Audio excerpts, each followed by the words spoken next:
Break के बाद DD news पर आप देख रहे हैं। इस वक्त अब बारी आ गई आज की खास चर्चा की, और आज की खास चर्चा हम विपक्षी गठबंधन की बैठक, उनकी रणनीति, इन तमाम मुद्दों पर करने वाले हैं। तो जरा देख लीजिए क्या कुछ खास बातें हैं कि G20 के भव्य और दिव्य सम्मेलन से दुनिया तो आह्लादित है, और अब तक के सबसे बड़े और सफल आयोजन को लेकर भारत ने एक शानदार उपलब्धि दर्ज की है। लेकिन इसमें भी लेकिन है, और वो लेकिन ये है कि देश में ही विपक्षी दल अपनी रणनीति के तहत इसे नाकामयाब बताने के लिए एड़ी चोटी का जोर लगा रहे थे। ये नकारात्मकता की हद थी। इस बीच विपक्षी गठबंधन ने अपनी कोऑर्डिनेशन कमेटी की बैठक दिल्ली में बुलाई है। दरअसल INDAI की 14 सदस्यीय कमेटी की अगुवाई शरद पवार करने वाले हैं, और सीट शेयरिंग पर पार्टियों की राय जानेंगे कि कहां पर कितनी सीट शेयरिंग की जाए। गठबंधन की रणनीति तो तय नहीं हुई है, कार्यक्रम की रूपरेखा भी तय नहीं हुई है, लेकिन शरद पवार सीट शेयरिंग पर कोई फॉर्मूला ढूंढना चाह रहे हैं। इस बीच उधर ईडी की पूछताछ को लेकर अभिषेक बनर्जी मीटिंग में नहीं आ रहे हैं, और नहीं शामिल होने के लिए उन्होंने केंद्र पर आरोप लगा दिया कि मुझे ईडी ने पूछताछ कर रही है, ईडी इसीलिए नहीं आ पा रहा हूं। लेकिन कांग्रेस पार्टी ने ममता बनर्जी के G20 के डिनर पार्टी में शामिल होने पर सवाल उठा दिया है। कांग्रेस शामिल नहीं हुई थी। अधीर रंजन चौधरी ने पूछा है कि क्या इससे मोदी सरकार के खिलाफ ममता बनर्जी का रुख कमजोर नहीं होगा क्या? लेकिन अधीर रंजन चौधरी ने नीतीश कुमार, हेमंत सोरेन, स्टालिन, इन सब के डिनर पार्टी में शामिल होने पर कोई आश्चर्य व्यक्त नहीं किया, सिर्फ ममता बनर्जी से सवाल पूछा। तो सवाल यह उठता है कि कांग्रेस के द्वारा सिर्फ ममता से ही सवाल पूछने के आखिर क्या मायने हैं, क्या राजनीतिक कारण है इसके? इसी को समझने की जरूरत है। हालांकि टीएमसी ने जवाब तो दिया है कि कांग्रेस को टीएमसी का गठबंधन के प्रति निष्ठा पर सवाल नहीं उठाना चाहिए। तो विपक्षी गठबंधन की कोऑर्डिनेशन कमेटी की मीटिंग से पहले राज्यों को लेकर विपक्षी दलों ने अलग अलग सक्रियता बढ़ा दी है। सब अपने अपने एजेंडे पर चल रहे हैं। एक उदाहरण लीजिए अरविंद केजरीवाल का। केजरीवाल ने मध्य प्रदेश, राजस्थान और छत्तीसगढ़ के लिए अपना एजेंडा साफ कर दिया है, और इन राज्यों में जाकर वो कांग्रेस को जमकर कोस भी रहे हैं। बात दिल्ली की ही कर लीजिए तो यहां पर आम आदमी पार्टी और कांग्रेस के बीच जबरदस्त जुबानी जंग है, और पंजाब में भी कांग्रेस ने सभी सीटों पर लड़ने का ऐलान किया, लेकिन आम आदमी पार्टी समझौता का दावा कर रही है। हरियाणा में जहां कांग्रेस अंदरूनी कलह में फंसी है, तो वहीं केजरीवाल ने रैलियों और रोड शो का सिलसिला बढ़ा दिया है। उधर तमिलनाडु में, दक्षिणी राज्य तमिलनाडु में डीएमके ने अपनी पुरानी रणनीति के तहत सनातन धर्म को निशाना बनाया है, लेकिन कांग्रेस इस मुद्दे पर साफ साफ कुछ नहीं कह पा रही है। कुछ नेता हालांकि बयान दे रहे हैं। उधर नीतीश कुमार के G20 की डिनर पार्टी में शामिल होने को लेकर अटकलों का बाजार गर्म हो गया। कुछ लोग इसे नीतीश कुमार की लालू और राहुल गांधी के प्रति नाराजगी भी बता रहे हैं। तो राष्ट्रपति के डिनर पार्टी को कुछ दल तो प्रोटोकॉल मानते हैं कि हां इसलिए गए क्योंकि प्रोटोकॉल था, लेकिन कांग्रेस इसे वादा खिलाफी मानती है। कांग्रेस पार्टी राष्ट्र के, लेकिन सवाल यह कि कांग्रेस पार्टी राष्ट्र के इस गौरवशाली आयोजन पर इतनी संकीर्ण सियासत क्यों कर रही है, जबकि वो मुख्य विपक्षी पार्टी है? इसी पर चर्चा कर रहे हैं। हमारे साथ हमारे सलाहकार संपादक विनोद मिश्र जी जुड़ गए हैं। लोकेश जिंदल कांग्रेस के नेता हैं, वो भी जुड़ रहे हैं। बहुत बहुत स्वागत लोकेश जी। साथ में सिद्धार्थ यादव जो भारतीय जनता पार्टी के प्रवक्ता हैं, वो भी जुड़ चुके हैं। मैं पहले विनोद जी का रुख करता हूं। विनोद जी, क्या ये डिनर पार्टी ने एक तरह से कहें तो कुछ चीजों को सतह पर ला दिया जो अंदरूनी चीजें थीं, क्योंकि इसमें हमने देखा कि कांग्रेस को छोड़ करके बाकी विपक्षी पार्टियों के मुख्यमंत्री शामिल हुए, लेकिन कांग्रेस जो है वो मोटे तौर पर इससे गायब रही। उसने दूरी बनाई और अपने मुख्यमंत्रियों से दूरी बनवाई भी। तो क्या है इसके पीछे? क्या अधीर रंजन यूं ही ममता बनर्जी को घेर रहे हैं, या कांग्रेस की कुछ बड़ी रणनीति है इसके पीछे? लाल जी, अगर मैं आपकी रिपोर्ट पे ही आऊँ तो सबसे इम्पोर्टेंट तो ये चीज़ है बताने की कि ये भव्य और दिव्य जो ये आपका G20 का शिखर सम्मेलन हुआ है दिल्ली में, उसके आयोजन को लेके दुनिया की प्रतिक्रिया देखिए। आज के जो प्रमुख अखबार आप देखेंगे, इंटरनेशनल न्यूज़पेपर देखेंगे तो उसके सारे पन्ने भरे पड़े हैं ये शिखर सम्मेलन को लेके, G20 को लेके। और भारत की कामयाबी को लेके देखिए कि कोई कंट्री जैसे अफ्रीकन यूनियन को देखिए तो अफ्रीकन यूनियन से ये रिएक्शन है कि भारत एक सुपर पावर है उनके लिए। और आप सोचिए कि अपार्थाइड का जो रंगभेद की नीति से लड़ते हुए जिस अफ्रीका ने इतने दिनों तक संघर्ष किया, आज उसी भारत ने उसको अफ्रीकन यूनियन को इस G20 में शामिल कराया है। तो ऑब्वियसली अफ्रीकन यूनियन के जो 50 से 52 कंट्री हैं उनके लिए भारत आज डेफिनेटली एक सुपर पावर के रूप में है। दूसरी तरफ आप देखिए और दूसरी कंट्री के जो इकोनॉमिक कॉरिडोर की बात हो रही है उसको लेके यूरोप से लेके और अमेरिका में हर जगह इसकी चर्चा है। तो इस तरह की बड़ी कामयाबी जो भारत को मिली है G20 से, कई देशों का मानना है कि भारत जो है अब सिक्योरिटी काउंसिल में एक प्रमुख दावेदार की भूमिका में आ सकता है, क्योंकि उसने जिस तरह का आयोजन दिखाया है और जिस तरह से सर्वसम्मत से सारे रिजोल्यूशन को दुनिया के सामने में लाया है, तो ये भारत का कैलिबर है। और ये प्राइम मिनिस्टर मोदी के नेतृत्व में G20 ने ये सब कर दिखाया है। तो ऑब्वियसली उसका रिएक्शन देखिए आप इस तरह का कि इसे INDIA गठबंधन की बात जब आप कर रहे थे, इंडिया गठबंधन की, उसके सर्वे सर्वा लालू यादव माने जाते हैं। और लालू यादव से जब पूछा गया था इस G20 के शिखर सम्मेलन को लेके और इसकी कामयाबी को लेके, तो उन्होंने बताया कि इसमें करोड़ों रुपया खर्चा कर दिए, जनता को क्या मिला। तो आप ये देखिए उसी तरह के रिएक्शन आप अखिलेश जी का ले लीजिए कि उनका रिएक्शन आता है कि वो दिखाते हैं अपने ट्विटर हैंडल से, दिन भर उनका ये ट्विटर से आता रहा है, कहीं पे कुत्तों का पकड़ के वहाँ MCD वाले पकड़ के रखे हुए हैं। राहुल गांधी दिन भर ट्वीट करते रहे कि यहाँ गरीबों को छुपाया जा रहा है। इट मीन्स कि आप INDIA गठबंधन लेके जा रहे हैं, एक अपोजिशन के पार्टी का आप ये दिखा रहे हैं कि PM मोदी के खिलाफ में हमने एक बड़े अपना एक विचार को लेके, एक बड़े सूत्र को लेके हम देश के सामने में हैं। और देश के सामने में आप क्या दिखा रहे हैं?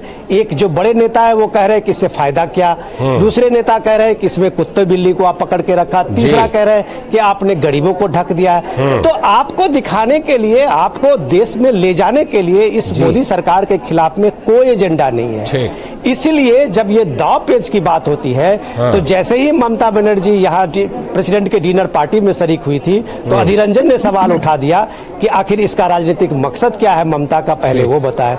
तो नीतीश कुमार के जैसे ही सामने में नीतीश कुमार इस बार G20 के शिखर सम्मेलन के डिनर पार्टी में शामिल हुए तो वहां RJD की इमरजेंसी मीटिंग शुरू हुई। इसमें नीतीश कुमार का क्या गेम है? तो इतने अविश्वास को लेके आप एक चट्टानी एकता की बात कर रहे हैं और लोगों के सामने में इसको प्रोजेक्ट कर रहे हैं एकता की, तो आप लोगों को धूल झोंक रहे हैं। बिल्कुल लाल जी, मैं लोकेश जी के पास पहले आ रहा हूँ, सिद्धार्थ जी के पास आऊंगा बाद में। लोकेश जी, मैं जो विपक्षी गठबंधन है ना उसमें क्या कुछ चल रहा है, उसकी क्या संघर्ष है, उस पर बाद में आऊंगा। आपसे पहले मैं यही जानना चाहूंगा कि पहले भी बहुत सारे आयोजन इस देश में हुए हैं, बड़े बड़े इवेंट्स हुए हैं, क्या विपक्ष के बीच, विपक्षी नेताओं के बीच इतनी नकारात्मकता तो हमने पहले कभी नहीं देखी। तो आखिर क्यों नहीं, कम से कम G20 का जो मौका था उस मौके पर हमारी पार्टियां, हमारे नेता कम से कम उस दौरान तो एक सुर में बोल सकते थे, लेकिन हमने देखा कि नकारात्मकता जो है वो हर जगह सीमा पार कर रही थी, और जिम्मेदार और बड़े नेताओं की तरफ से। लोकेश जी नमस्कार। नमस्कार। नमस्कार। देखिए, सबसे सर्वप्रथम तो हम अगर भारत के लोकतंत्र की बात करते हैं, इस लोकतंत्र में विपक्षी पार्टी का एक बहुत अहम स्थान होता है, बेशक। लेकिन हमने देखा कि प्रेसिडेंशियल बैंक्वेट में लीडर ऑफ ऑपोजिशन खरगे साहब, चौधरी साहब, दोनों को आमंत्रित नहीं किया गया, निमंत्रण भी नहीं भेजा गया। ये बहुत खेदजनक था। भारत जब G20 होस्ट कर रहा है, अगर हम G20 की बात करते हैं, ये कोई लीगली बाइंडिंग ट्रीटी नहीं है, केवल एक डिस्कशन फोरम है।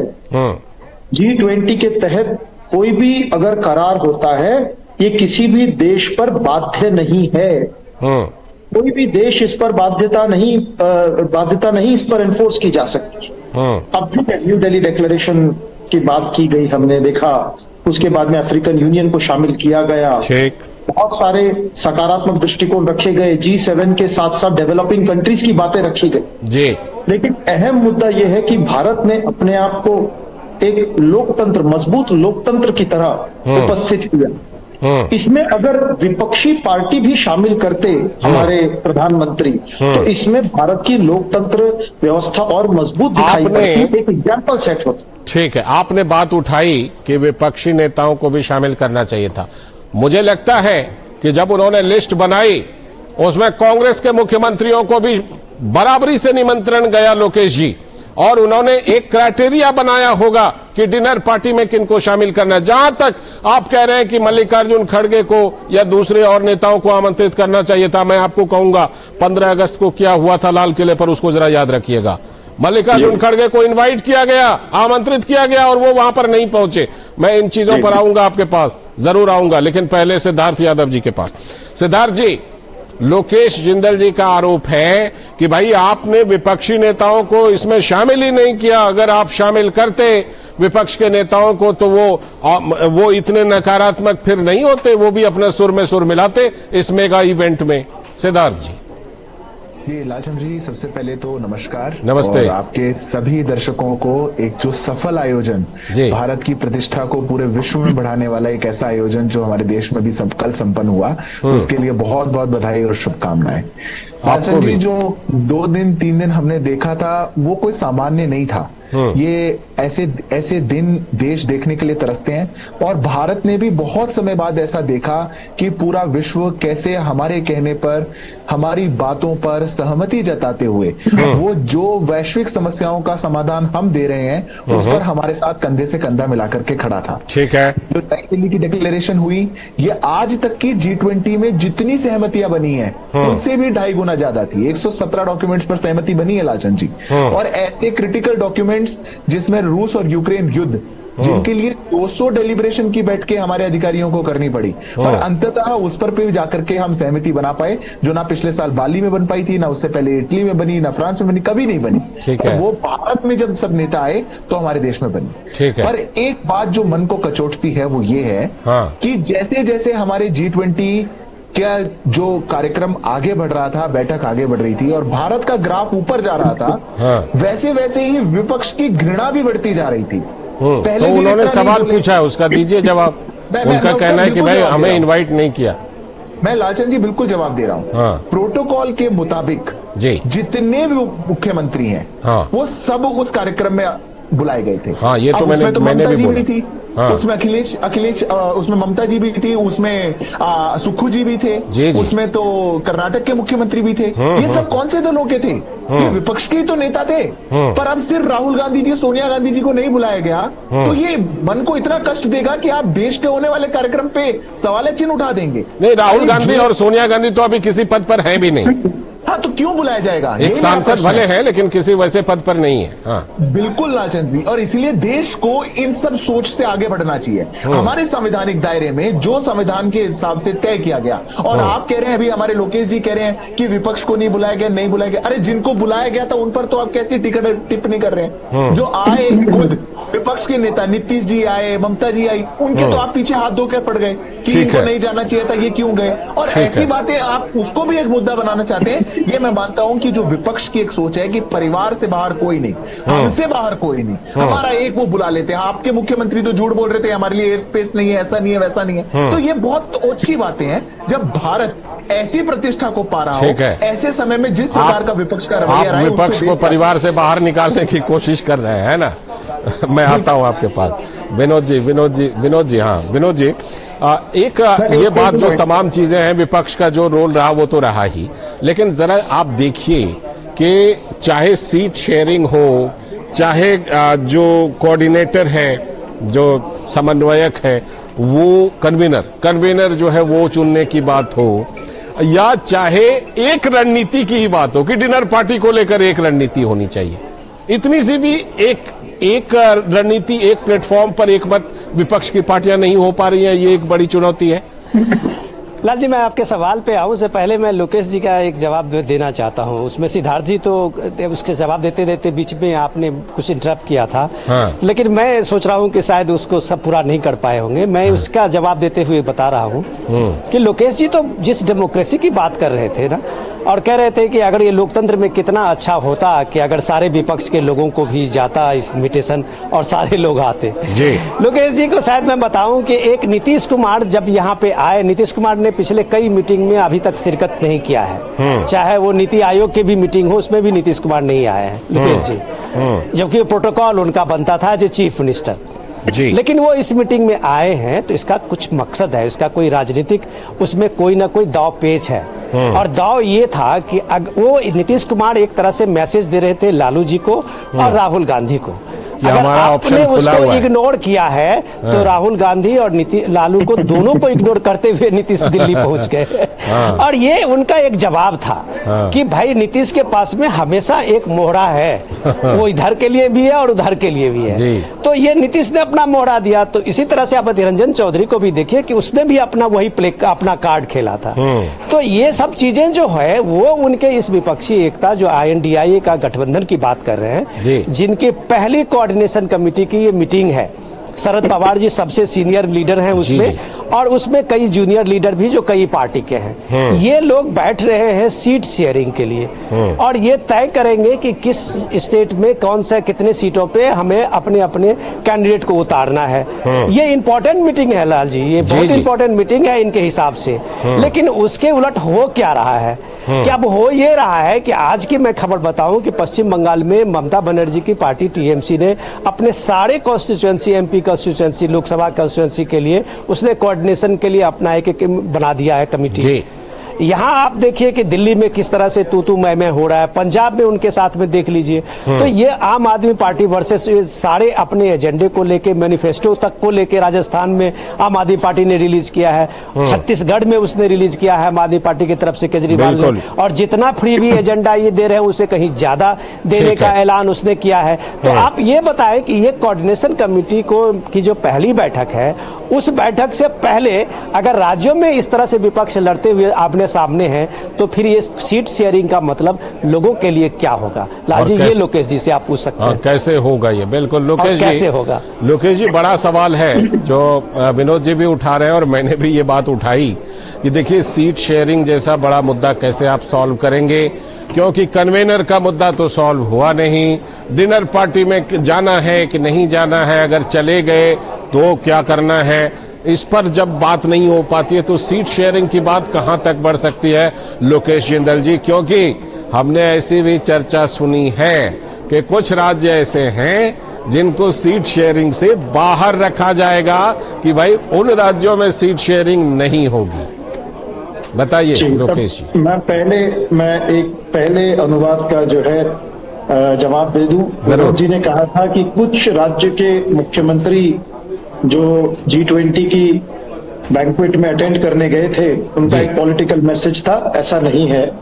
Vinod ji, table of precedence की अगर हम बात करते हैं, उसमें जो 7वां रैंक है, उस रैंक के तहत कैबिनेट मिनिस्टर यूनियन के, चीफ मिनिस्टर सभी राज्यों के और लीडर ऑफ ऑपोजिशन राज्यसभा और लोकसभा, ये सभी आते हैं।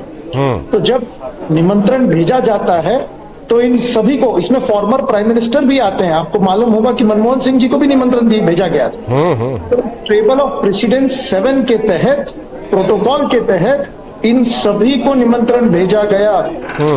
तो प्रोटोकॉल के तहत लीडर ऑफ ऑपोजिशन राज्यसभा और लोकसभा को भी ये निमंत्रण भेजा जाना चाहिए था। अच्छा, जो आपका ये पॉइंट है, इस पॉइंट को आपने फिर से दोहराया है। ठीक है, ठीक है, रखिए बात। दूसरा जो आपने गठबंधन की बात की है, तो उसका मैं जवाब दे दूंगा। जरूर। देखिए, जब हम सीट शेयरिंग फॉर्मूले की बात करते हैं, हाई कमांड और जमीनी कार्यकर्ता दोनों की सहमति होना अनिवार्य है। ठीक है। अगर हम राज्यों की बात करते हैं, तो कोई भी उस राज्य की कांग्रेस कमेटी या उस राज्य का जो गठबंधन होता है, जो राजनीतिक पार्टी के सभी नेतागण होते हैं, वे कार्यकर्ताओं के साथ मिलकर उनकी राय मशवरा लेकर उसके बाद ही निर्णय लेते हैं। ठीक है।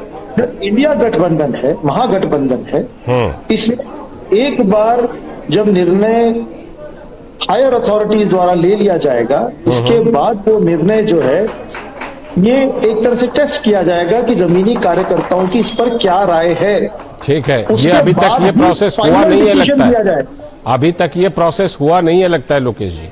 देखिए, ये इन प्रोसेस में लोकतांत्रिक भूमिका बहुत अहम है। अगर लोकतंत्र नहीं होता तो बहुत आसान होता हाँ। कि एक तरह से हाईकमांड ने जो है निर्णय ले लिया और कार्यकर्ताओं को सौंप दिया।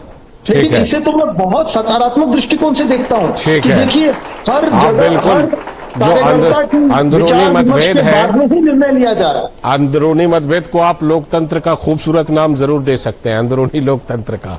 बिल्कुल। देखिए जी, लोकतंत्र का मतलब ही मिले सुर मेरा तुम्हारा है। ठीक है, ठीक है। हाँ, सिद्धार्थ जी अपना हाथ उठा रहे हैं। सिद्धार्थ जी, उन्होंने एक बार फिर से ये बात दोहराई कि भाई लोकसभा में जो विपक्ष के नेता हैं, हालांकि वो पद तो लोकसभा में है नहीं, राज्यसभा में वो पद है, तो उनका कहना है कि प्रोटोकॉल में ये लोग आ रहे थे तो इनको भी आप इनवाइट कर लेते, आमंत्रित कर लेते तो अच्छा था। हालांकि मैंने भी लोकेश जी को बोला कि 15 अगस्त को मल्लिकार्जुन खड़गे जी ने क्या व्यवहार दिखाया, जब अभी एक देश एक चुनाव वाले मुद्दे पर अधीर रंजन चौधरी जी को शामिल किया गया, उनका क्या व्यवहार रहा। लेकिन फिर भी उनके इस सवाल पर आपको जवाब देना चाहिए। सिद्धार्थ जी। बिल्कुल लालचंद जी, जवाब पूरा देश जानता है और आप भी जो जिन मुद्दों को उल्लेखित कर रहे हैं वो सच्चाई है। लोकसभा में हमारे पास कोई विपक्ष का नेता नहीं है, हमारे पास प्रिंसिपल ऑपोजिशन पार्टी का नेता है। हाँ। लीडर ऑफ ऑपोजिशन नहीं है। हाँ। इस सभा में हमारे पास लीडर ऑफ ऑपोजिशन है, पर लीडर ऑफ ऑपोजिशन को तो जब जहां जहां बुलाया गया वो तो कहीं भी नहीं आना चाहते। जो तिरंगा फहराने में नहीं आ रहे, जो इंडिपेंडेंस डे पर नहीं आ रहे, जो उसका सम्मान नहीं कर रहे, वो बाहरी नेताओं में क्या सम्मान करेंगे। और फिर उस पार्टी के लिए देखिए महत्वपूर्ण क्या है कि क्या विपक्ष की भागीदारी वहां पर सुनिश्चित करी गई थी या नहीं करी गई थी। हम एक फेडरल डेमोक्रेसी में है लालचंद जी, और फेडरल डेमोक्रेसी में जो हमारा मुख्यमंत्री प्रदेश का है, ऐसे में मुख्यमंत्री जो प्रदेश का मुखिया है, वो चाहे विपक्ष का चाहे सत्ता पक्ष का, उसमें तो कोई भेद नहीं किया गया। उन सभी नेताओं को लाया गया, और वो उनमें नेता कुछ ऐसे भी हैं जो आपके गठबंधन के बड़े बड़े नेता हैं, शायद जिनके कारण आपकी सहमति भी नहीं बन पा रही है, ऐसे भी नेता है, और उनको भी सबको बुलाया गया। तो ये मैं मानता हूं कि इस प्रकार से एक जो फोबिया है कांग्रेस का, कि अंततः हमने क्या देखा कि जो कांग्रेस के भी मुख्यमंत्री बुलाए गए थे उनमें से कोई नहीं आया, और कांग्रेस ने उन पर भी टीका टिप्पणी करी जो दूसरे पार्टियों के ऑपोजिशन के ही थे, पर जो आए, क्योंकि कांग्रेस वस्तुतः चाहती ही नहीं थी कि हम इस बैठक में पार्टिसिपेट करें। वो मल्लिकार्जुन जी का इतिहास है, इसलिए ये तो मेरे ख्याल एक बेतुकी बात है। पर मैं लालचंद जी बिल्कुल बहुत जिम्मेदारी के साथ ये भी कहना चाहता हूं कि आज अभी एक बैठक की और चर्चा हो रही है, 13 को एक बैठक और हो जाएगी। अरे 13 को बैठक कर लीजिए, 15 को कर लीजिए, 20 को कर लीजिए, पर इन बैठकों का एजेंडा क्या? जो आपस में मतभेद है वो तो देश देख ही रहा है। अभी कांग्रेस पार्टी की पंजाब में कह रहे हैं कि हम 13 की 13 लोकसभाओं पे लड़ेंगे। शुरुआत करी थी कि हम लोकसभा में सबके साथ लड़ेंगे, आप कह दिया एज फार एज पॉसिबल। तो मेरा कहना यह है कि जब इनकी बैठक होती है तब कभी सनातन के खिलाफ बोलने लगते हैं, कभी भारत के खिलाफ बोलने लगते हैं। इन बैठकें ये देश विरोधी मुद्दे, विपक्ष का एजेंडा ये बहुत स्पष्ट हो चुका है, और इसीलिए इस प्रकार का प्रोपेगेंडा बंद करना चाहिए। लोकेश जी, छोटा सा काउंटर कुछ करना चाह रहे हैं। सिद्धार्थ जी, एक आपको मैं करेक्ट करना चाहूंगा, इंडिया की बैठक में कभी भी सनातन विरोधी नहीं कहा गया है।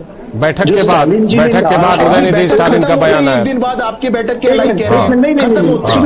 नहीं, इस पर आपको माफी मांगनी होगी, क्योंकि देखिए जो स्टालिन जी ने बयान दिया वो इंडिया गठबंधन की मीटिंग से रिलेटेड ही नहीं है।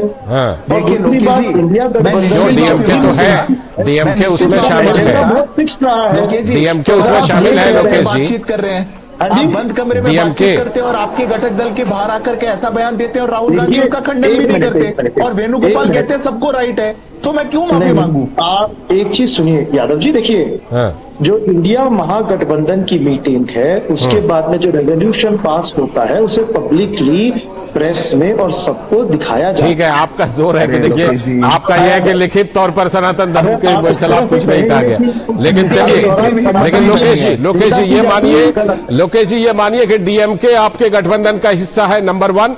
नंबर 2, डीएमके नेता ने खोलकर बयान दिया। नंबर 3, कभी भी उन्होंने अपने स्टैंड को पीछे नहीं किया। और नंबर 4 कि आपके कई नेताओं ने खोलकर उनका समर्थन किया है। विनोद जी, खास तौर पर एक बात विनोद जी आपसे ये कि चर्चा ये भी है कि सीट शेयरिंग को लेकर जब बात हो रही है तो एक चर्चा ये भी है विनोद जी कि कुछ राज्यों को इस चीज से अलग ही रखा जाएगा। मैं कुछ राज्यों का नाम लेता हूं जिसकी चर्चा है, पश्चिम बंगाल, दिल्ली, पंजाब, इन जैसे राज्यों में गठबंधन नहीं होगा। केरल, लाल जी, ये हाइपोथेटिकल सवाल इसलिए भी है कि अगर इन राज्यों में सारे रीजनल पार्टी अपने अपने कैंडिडेट उतारेंगे तो कांग्रेस के हिस्से में क्या आएगा जी। तो फिर तो INDI गठबंधन का कोई मतलब ही नहीं होता है। क्योंकि अगर आप यूपी में देख लीजिए कि 80 की 80 सीट पे जो अखिलेश यादव अब ये बना रहे हैं कि हम पूरे के पूरे सीट पे हम खुद लड़ेंगे, ममता बनर्जी ऐसे ही अगर सारे सीट ले जाए, वैसे ही अगर तमिलनाडु में आप ये देख लीजिए कि स्टालिन पूरे सारे सीटें पे लड़े, फिर उनके हिस्से में आएगा कितने सीटें जिस पे बात वो कर सकते हैं। रही बात इसके बाद से अलग मैं करता हूं, जो लोकेश जी अभी कह रहे थे कि माफी मांगने की बात, कम से कम लोकेश जी हम लोगों को याद रखना चाहिए कि ये जो अभी G20 का सम्मेलन हुआ है, शिखर सम्मेलन, ये मैं इतनी बड़े टॉल इसका ये क्लेम नहीं करता हूं, ना भूतो न भविष्यति, लेकिन इतना तो बड़ी बात कह सकता हूं कि भारत जो अपने को एक 5 आर्थिक महाशक्ति के रूप में स्थापित करने का जो उसने एक रुतबा बनाया है इस दौर में, उसमें अगर ये G20 सम्मेलन हुआ है तो दुनिया की नजरों में भारत की शान बढ़ी है। भारत के जो कामगार हैं, मजदूर हैं, तो इसकी लेबर है, ओवरसीज में जो इसके इंजीनियर हैं, डॉक्टर हैं, उन सारे लोगों का आप एक बार पलट के देखिए कि उन लोगों का कितना बड़ा एक सम्मान बढ़ा है। इंडिया के पासपोर्ट का कितना बड़ा सम्मान बढ़ा है। और आप यहाँ इंडिया में आपके सबसे बड़े नेता लालू यादव हैं, अब वो कह रहे हैं कि इससे भारत के लोगों को क्या फायदा, नरेंद्र मोदी पैसा खाली लुटा रहा है, खर्चा कर रहा है। तो माफी तो पहले आप लोगों को मानना चाहिए, या आपकी पार्टी को मानना चाहिए, या कांग्रेस पार्टी को माननी चाहिए कि उनको इस देश के बारे में, इस देश के डेवलपमेंट के बारे में कोई आइडिया नहीं है। वो सिर्फ सोशल इंजीनियरिंग के बदौलत वो सिर्फ एक ही नक्शा है सबका कि हम किसी भी तरह से सीट शेयरिंग का 2+2 फाइल कर रहे हैं। तो ये जो सारी चीजें हैं, ये इस दौर में सक्सेस नहीं होने वाला है, क्योंकि भारत जो 2000 इसमें आपने 1999 में देखा था, वो 2024 में